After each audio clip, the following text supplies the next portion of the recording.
Hello dear students, आज हम study करेंगे क्लास 11th माइक्रो इकोनॉमिक्स को हम स्टडी करेंगे। Class 11th micro economics.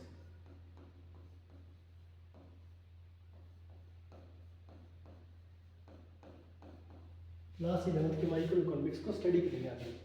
सबसे पहले स्टडी करते हैं वर्ड इकोनॉमिक्स। इकोनॉमिक्स वर्ड जो मेनली है वो हमें ये सिखाता है कि हमारे पास जो रिसोर्सेस अनलिमिटेड हमारी वांट है और हमारे पास जो रिसोर्सेस है वो लिमिटेड। रिसोर्सेस मीन्स संसाधन जो भी हमारे पास है वो लिमिटेड है और हमारी जो वांट है, इच्छाएं हैं वो अनलिमिटेड है। उससे मैक्सिमम सेटिस्फेक्शन कैसे पाना है ये हमें सिखाता है economics. Economics means unlimited want को लिमिटेड रिसोर्सेज से मैक्सिमम सेटिस्फाई कैसे किया जाए, हम स्टडी करते हैं इकोनॉमिक्स में। इकोनॉमिक्स में अनदर वर्ड, एक वर्ड है हमारे पास है इकोनॉमी। इकोनॉमी मीन्स हम समझ सकते हैं एक देश या एक कंट्री। एक देश या एक कंट्री से हम समझते हैं, उससे बोलते हैं हम इकोनॉमी। इकोनॉमी में सबसे पहले ये क्वेश्चन आता है what to produce, how to produce, for whom to produce. Means एक इकोनॉमी को चलाने के लिए, एक देश को चलाने के लिए ये तीन क्वेश्चन सबसे पहले सोचने होंगे कि हमें प्रोडक्ट बनाना क्या है या किस चीज़ को बनाना है, दूसरा कैसे उसे बनाना है। फॉर एग्जाम्पल कि अगर हमें बनाना है, बुक बनाना है या पेन बनाना है या मान लो फैन बनाना है, जो भी बनाना है तो वो व्हाट टू प्रोड्यूस में आ जाएगा। हाउ टू प्रोड्यूस में आएगा किस तरीके से हम बना सकते हैं, मशीन को लगा के, ह्यूमन को लगा के किस तरीके से हम बना सकते हैं। थर्ड क्वेश्चन है फॉर हुम टू प्रोड्यूस, किसके लिए हम वो प्रोडक्ट बना रहे हैं। रिच पर्सन्स के लिए बना रहे हैं, पुअर के लिए बना रहे हैं, स्टूडेंट्स के लिए वो प्रोडक्ट बना रहे हैं, ऑफिशियल यूज के लिए हम वो प्रोडक्ट बना रहे हैं, ऑफिशियल पर्पस के लिए हम वो प्रोडक्ट बना रहे हैं क्या है। फिर इकोनॉमी, तीन तरीके की इकोनॉमी है इस दुनिया में। कुछ इकोनॉमी तो सेंट्रली प्लान है जहाँ पे सेंट्रल गवर्नमेंट के पास पूरी पावर है। जैसे सेंट्रली प्लान इकोनॉमी मीन्स एक ऐसी इकोनॉमी जहाँ पे सभी रिसोर्सेज, जितने तरीके के रिसोर्सेज हैं उन पे ज़्यादा से ज़्यादा कंट्रोल सिर्फ गवर्नमेंट का ही है। मीन्स गवर्नमेंट जिस तरीके के एक्शन लेगी, गवर्नमेंट जैसा चाहेगी वैसे ही होगा। जैसे सी से सेंट्रली प्लान इकोनॉमी और सी से सेंट्रल गवर्नमेंट और सी से चाइना भी हम लिंक कर सकते हैं, इसको याद रख सकते हैं इस तरीके से। दूसरा है capitalist economy. Capitalist economy means एक ऐसी इकोनॉमी जहाँ पे रिच पर्सन्स के पास पावर है मैक्सिमम। गवर्नमेंट के पास इतनी पावर नहीं है, जो रिच पर्सन्स है वही कंट्रोल करते हैं सभी रिसोर्सेज को या ज़्यादातर रिसोर्सेज को। जहाँ पे हर तरीके के प्रोडक्ट बनाए जाते हैं बस ओनली रिच पर्सन्स के लिए बनाए जाते हैं। मीन्स बाकी किसी भी क्राइटेरिया के बारे में नहीं सोचा जाता, ओनली रिच पर्सन्स के बारे में, मैक्सिमम प्रॉफिट के बारे में सोचा जाता है। यहाँ पे कस्टमर के सेटिस्फेक्शन के बारे में सोचा जाता है, मैक्सिमम से मैक्सिमम सारी पब्लिक के बारे में, पूरे देश की पब्लिक के बारे में सोचा जाता है। कैपिटलिस्ट इकोनॉमी में आता है कैपिटलिस्ट इकोनॉमी में आता है यूएसए, कनाडा, फ्रांस, ये सभी डेवलप्ड कंट्री जो भी है वो सारी कैपिटलिस्ट में आती है। थर्ड टाइप ऑफ इकोनॉमी है मिक्स्ड इकोनॉमी। मिक्स्ड इकोनॉमी एक ऐसी इकोनॉमी है, mixed means centrally plan economy, capitalist, दोनों के ही फीचर जिसमें मिलते हो। जैसे इंडिया की इकोनॉमी है मिक्स्ड इकोनॉमी, इसमें दोनों के फीचर है, प्राइवेट के भी है, पब्लिक सेक्टर के भी है, इसलिए इंडिया एग्जांपल है मिक्स्ड इकोनॉमी का। यहाँ पे प्राइवेट बिजनेस भी चलते हैं, गवर्नमेंट के बिजनेस भी चलते हैं, प्राइवेट व्हीकल्स भी हैं, गवर्नमेंट के व्हीकल भी है, मतलब दोनों मिक्स्ड चीज़ें चलती हैं, एक साथ में चलती हैं। इसके बाद में हम स्टडी करते हैं माइक्रो इकोनॉमिक्स के बारे में। माइक्रो इकोनॉमिक्स में जो आई वर्ड लिखा है, आई स्टैंड करता है इंडिविजुअल के लिए, आई स्टैंड फॉर इंडिविजुअल। उसी के जस्ट अपोजिट में लिखा है हमने मैक्रो इकोनॉमिक्स। ये मैक्रो इकोनॉमिक्स पोर्शन 12th का है, बट एक वर्ड को इंक्लूड किया मैंने ताकि हम इन दोनों के डिफरेंस को समझने में ईजी हो और उसके बाद में हमें ये आसानी से याद रह जाए। मैक्रो में ए वर्ड लिखा है, ए वर्ड जो इंक्लूड करता है वो ऑल के लिए है या फिर एग्रीगेट के लिए। एग्रीगेट मीन्स पूरे कंट्री। हम इंडिविजुअल में एक पर्सन, पर्टिकुलर इंडिविजुअल थिंग्स की बात करते हैं माइक्रो इकोनॉमिक्स में। एक पर्सन के बारे में स्टडी करेंगे, एक पर्सन क्या काम कर रहा है, कितना अर्न कर रहा है, ये सभी बातें होगी, एक सप्लायर कितना सप्लाई कर रहा है। लेकिन बट मैक्रो इकोनॉमिक्स में जब हम 12th में स्टडी करेंगे उसमें करेंगे बड़े लेवल पे कि पूरी कंट्री को कितना स्टडी मतलब कि प्रोड्यूस कर रही है, प्रोडक्शन वगैरह। जैसे इसमें आता है जीडीपी, कंट्री की जीडीपी को कैलकुलेट करना नेशनल इनकम में आता है। एक इंडिविजुअल पर्सन की इनकम को इंक्लूड करेंगे, हम स्टडी करेंगे माइक्रो इकोनॉमिक्स में। माइक्रो इकोनॉमिक्स में हम स्टडी करते हैं इंडिविजुअल डिमांड को, मार्केट सप्लाई को और इंडिविजुअल सप्लाई को स्टडी करते हैं। इन सभी चीज़ों को स्टडी करते हैं माइक्रो इकोनॉमिक्स में। इंडिविजुअल डिमांड का अगर हम देखें कि टेबल देखें पहले, तो इसमें बना है प्राइस। अगर किसी प्रोडक्ट का price of product x is 1 to 2 to 3, अगर प्राइस प्रोडक्ट का बढ़ता जाएगा तो उसकी डिमांड कम होती जाएगी। मीन्स जैसे जैसे प्रोडक्ट महंगा होता जाएगा उसकी डिमांड कम होती जाएगी। तो इससे हम समझ सकते हैं कि यहाँ पे एक इनवर्स रिलेशनशिप, और नेगेटिव रिलेशनशिप देखने को मिलती है प्राइस और क्वांटिटी डिमांड के बीच में। इसकी वजह से इसका जो कर्व बनता है वो डाउनवर्ड बनता है, लेफ्ट टू राइट। जो कर्व बनेगा वो डाउनवर्ड बनेगा कुछ इस तरीके से, ये लेफ्ट टू राइट डाउनवर्ड बनेगा। इसके बाद में हम चलते हैं इंडिविजुअल सप्लाई पे। इंडिविजुअल सप्लाई को अगर हम स्टडी करें तो हम ये देख सकते हैं यहाँ पे कि जैसे जैसे प्राइस बढ़ता जाएगा वैसे वैसे क्वांटिटी सप्लाई बढ़ती जाएगी। अगर प्राइस प्रोडक्ट का 1 से 2 हो जाएगा, 2 से 3 हो जाएगा, 3 से 4 हो जाएगा, तो सप्लाई भी वैसे 1 से 2, 2 से 3, 3 से 4 होती जाएगी। मीन्स इसमें सप्लाई में और प्राइस में पॉजिटिव रिलेशनशिप देखने को मिलता है। और हम देख सकते हैं कि इसका जो कर्व होगा वो अपवर्ड होगा from left to right.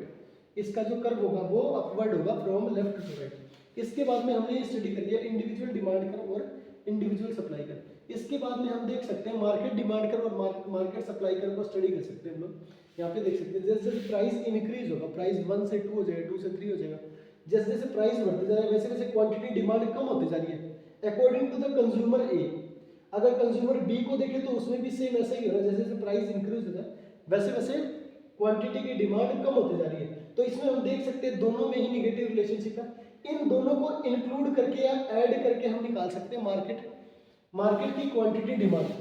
Consumer A ने जब प्राइस 1 था, कंज्यूमर ए ने 3 प्रोडक्ट खरीदे और कंज्यूमर बी ने 4 प्रोडक्ट की डिमांड की, मीन्स टोटल 7 प्रोडक्ट की डिमांड हुई।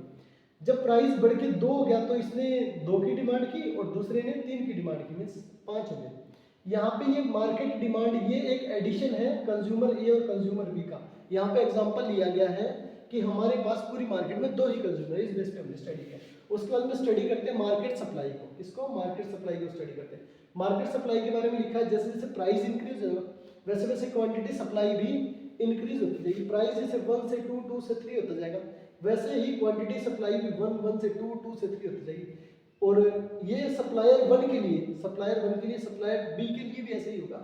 जैसे जैसे प्राइस बढ़ेगा वैसे वैसे सप्लाई बढ़ती जाएगी। हमने एग्जांपल चेंज करके लिया है, थोड़ा इजी करने के लिए 2, 3 और 4 लिया है। अगर हम देखें मार्केट सप्लाई की बात करें, अगर हम ये देखें कि मार्केट सप्लाई की बात करें, हमने यहाँ पे मार्केट सप्लाई की बात करें तो यहाँ पे सप्लायर ए प्लस सप्लायर बी दोनों की सप्लाई को ऐड करेंगे तो यहाँ पे ये सप्लाई है 1 + 2, 2 + 3 5 हो गया, 3 + 4 7 हो गया। इस तरीके से हम निकाल सकते हैं, मार्केट सप्लाई को भी निकाल सकते हैं। तो ये हमारा पोर्शन इतना कंप्लीट हो गया है माइक्रो इकोनॉमिक्स का। इसके बाद में हम चलते हैं मार्केट के बारे में स्टडी करते हैं। मार्केट की डेफिनेशन सिंपल सी कि market is a place where buyer and seller both are coming together for purchase and sales of goods and services. तो हम यहाँ पे स्टडी कर सकते हैं कि हमारे पास 4 तरीके की मार्केट हमने लिखी हुई है, बट हमारे 11th के सिलेबस में ओनली परफेक्ट कंपटीशन, बट फिर भी इनके बारे में इंट्रोड्यूस करवाई देता हूँ, याद रखने के लिए इजी हो जाएगा थोड़ा सा। तो सबसे पहले मोनोपोली मीन्स एक ही सेलर, ऐसा बिजनेस जहाँ पे सिर्फ एक सेलर हो पूरी मार्केट में और दूसरा कोई भी सेलर नहीं है। ड्यूओपोली उसे बोलते हैं जहाँ पे 2 सेलर हो पूरी मार्केट में, उसके अलावा और कोई सेलर नहीं है। उसी के बाद में चलते हैं ओलिगोपोली उसे बोलते हैं जब जहाँ पे 5 से ज़्यादा सेलर हो, 5 से 7 सेलर हो। जैसे मान लो कि आप जो एरोप्लेन का जो बिजनेस है उसमें कंपटीशन आप देख सकते हो कि उसमें लिमिटेड ही मतलब कि फर्म्स है उसमें।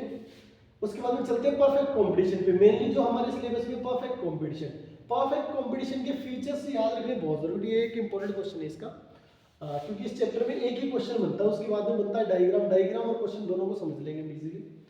तो इसमें सबसे पहला फीचर ये बनता है मैनी बायर्स एंड सेलर।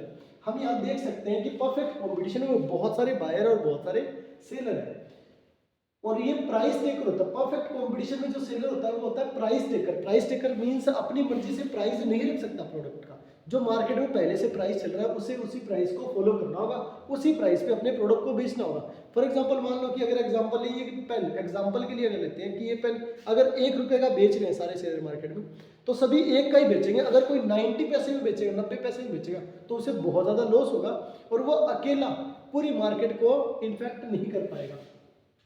उसके बाद में चलते हैं थर्ड फीचर है इसका होमोजीनियस प्रोडक्ट्स मींस जो भी प्रोडक्ट्स बेच रहे हैं, जैसे ये पेन बेचने का एग्जांपल लिया मैंने, तो 100% सेम होंगे जितने भी सेलर। फॉर एग्जांपल आप मान लो कि एक ही बैक टू बैक 100 शॉप्स है तो आप ये मान लो कि सभी शॉप्स सिर्फ ये पेन बेचने के लिए बैठी है, उसके अलावा और कोई प्रोडक्ट बेच दे सभी के सभी। उसके बाद में no transportation cost, transportation cost इसमें जीरो माना जाता है कि ट्रांसपोर्ट का कोई भी कॉस्ट नहीं है।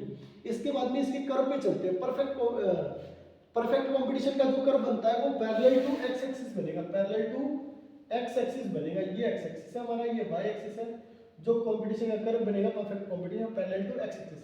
ये इसलिए बनता है कि डिमांड कर्व कभी भी देखो आप डाउनवर्ड होता है, सप्लाई कर्व देखोगे आप अपवर्ड होता है। जहां पे ये दोनों एक दूसरे को क्रॉस करते हैं उस पॉइंट को बोलते हैं हम इक्विलिब्रियम पॉइंट, पॉइंट ई बोलते हैं, इसको बोलते हैं पॉइंट ई।